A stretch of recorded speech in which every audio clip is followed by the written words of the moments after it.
So moja kati ya changamoto kubwa sana ambao Young Africans wamekutana nayo katika msimu huu ni pamoja na usajili wao mwingi sana kufeli, na moja kati ya sajili za Young Africans ambazo zimefail big time ni pamoja na sajili kwa husu hawa wachezaji ambao unawaona Celestine Ekua pamoja na Dumbia, pasikumsahau Jonathan Kangalombo.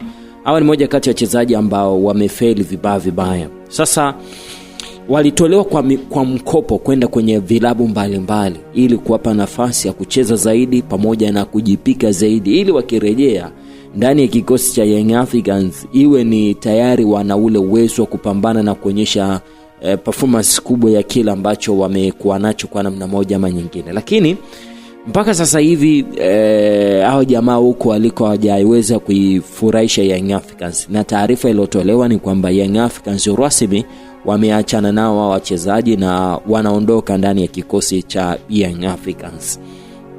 Karibu sana kwenye hizi update. Mimi naitwa Almachus Kanyasi na hii ni Kanyasi Digital. My friend, please and please, tunaelekea kwenye dirisha la usajili.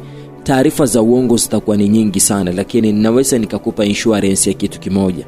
Eneo ambalo utapata taarifa za ukweli ambazo hazina mawaa ni pamoja na hapa Kanyasi Digital. Make sure kwamba unanifuatilia kila mara, unakuja hapa na kugonga hiyo subscribe ili uwe miongoni mwa wale watu ambao kusema la ukweli wako tayari kwa ajili ya kupata taarifa hizo. Sasa tutaangalia vitu vitatu kwenye ile eneo la hao wachezaji. Kwanza, walikotokea, nini kilichowafelisha nani kikosi ya Young Africans, tutamwangalia moja baada ya mwingine. Lakini haya maamuzi ambayo Young Africans wanaenda kuyafanya ya kuachana nao moja kwa moja yana uwezo kuathiri kwa kiasi gani. Ninasikia pia Young Africans msimu huu wataweka wachezaji wao wengi sana sokoni kwa ajili ya kuwauza ili kuweza kuboresha kikosi chao. Tutakuja hapa tazungumza mengi, lakini wacha kwanza tumalize ile.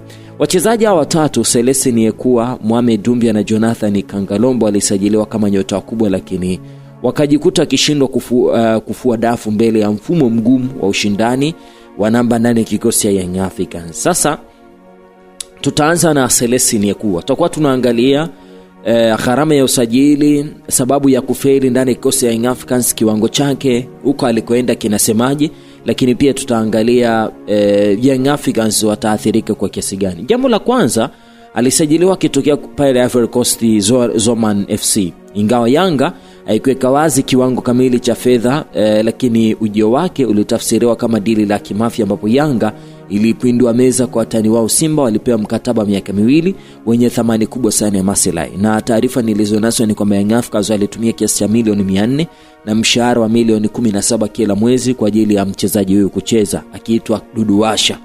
Changamoto ilikuwa ni kukosekana kwa nafasi kwenye kikosi cha kwanza cha Young Africans pamoja na ushindani mkali wa namba kutoka mawinga wengine na washambuliaji wengine waliokuwa kwenye fomu ya juu. Pia alikabiliwa na matatizo ya kiafya, unakumbuka aliumwa malaria, na ilimchelewesha kuwa na utengamano na kuingia kwenye kikosi cha kwanza ya Young Africans na kuonyesha kile ambacho Young Africans wanakihitaji.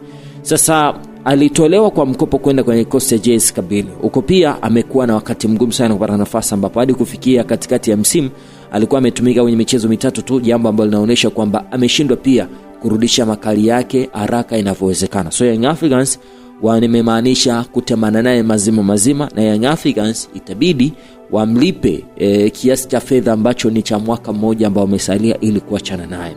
Mohamed Dumbia, huyu alisajiliwa kitokea Majestic FC. Alisajiliwa kwa mkataba wa miaka 2 kuchukua nafasi ya Stephen Kaziziki aliyetumikia Wydad Casablanca. Yanga ilitumia nguvu kubwa sana kiuchumi kukamilisha usajili wake uliotazamiwa kuwa mbadala sahihi wa kiufundi ndani ya kikosi cha Yanga. Sasa nini kisababisha afeli? Kwanza, ushindani mkali katika eneo la kiungo. Mfumo wa viungo wa Yanga, wengine wa Yanga ulimfanya Dumbia kukosa dakika za kutosha kucheza uwanjani, aliyomfanya ashindwe kuonyesha uwezo wake wa kupiga pasi za mwisho na kumiliki mpira. Lakini fitness level ya kwake na yeye haikuwa nzuri sana. Sasa alitolewa kwa mkopo akaenda Marumo Gallants. Alitumikia pale Afrika Kusini Tofauti na wenzake, yeye amekuwa kwenye nyakati bora sana na amekuwa akicheza kama kiungo wakati na amefanikiwa kucheza dakika 90 kwenye michezo mfululizo ya ligi na ligi kuu, hata kufunga bao. So yeye kidogo ana hali nzuri, lakini physical yake kidogo si nzuri.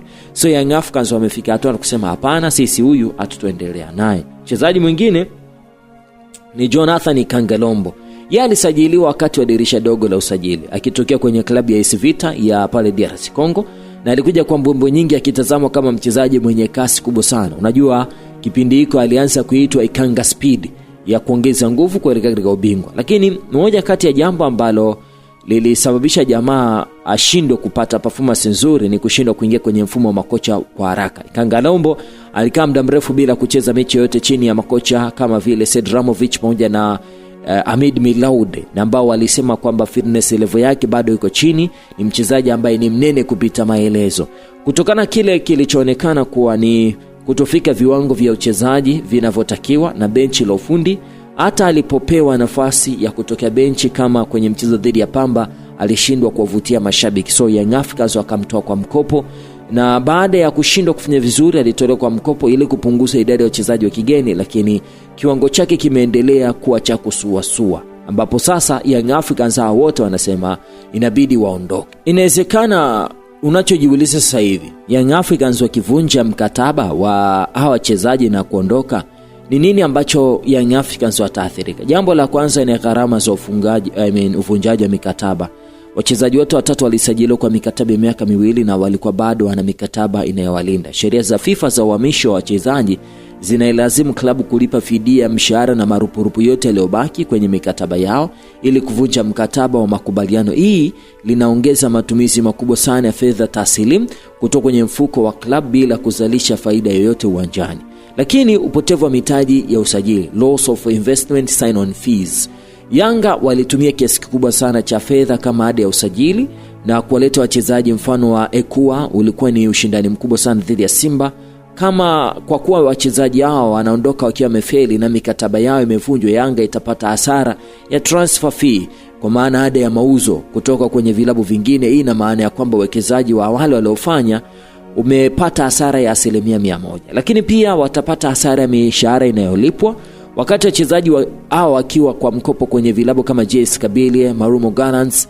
Mara nyingine club mama huendelea kuchangia 1% fulani ya mishahara yao mikubwa ikiwa club inayochukua mkopo haina uwezo wa kulipa mishahara yote. Lakini pia Young Africans wanakutana na ongezeko la bajeti ya kurekebisha makosa. Ili kuziba nafasi ya wachezaji wa kigeni waliondoka, uongozi utalazimika kurudia tena sokoni kutafuta wachezaji wapya. Hii inaleta athari ambayo tunaita double spending, kutumia fedha mara mbili kwenye eneo lile lile. Fedha ambazo zingetumika kuboresha maeneo mengine ya kimiundombinu ya club sasa zitatumika kwenye hilo eneo la kwenda sokoni kutafuta wachezaji wengine. So hii ni taarifa kuhusu Mohamed Doumbia, Celestine Ekua na Jonathan Ikangalombo ambayo imetokea ndani ya kikosi cha Young Africans. Wanasemaje? Let me know katika comment, na utakuwa umefanya kazi nzuri sana. Asante and bye bye.